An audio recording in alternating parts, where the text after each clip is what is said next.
तुम अकेले अकेले क्यों परेशान हो रही हो? ये बात तुमने मुझे अभी तक क्यों नहीं बताई? हाँ, मैं क्यों परेशान होंगी? गुल, कोई भी चीज मेरे लिए तुमसे ज्यादा अहम नहीं, ये तुम जानती हो। तुम मेरी बात हुई है डॉक्टर से, उन्होंने बताया कि तुम्हें रिपोर्ट्स भेज दी हैं।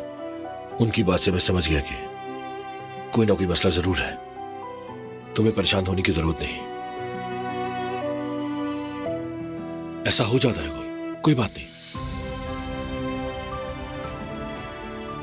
दरअसल हाँ, हम कोई ना कोई हल निकाल लेंगे, और अगर बच्चा ना भी हुआ तो दुनिया थोड़ी खत्म हो जाएगी।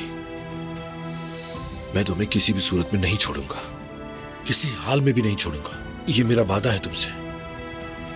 तुम मुझे अभी तक समझ नहीं सकी गुल। हाँ,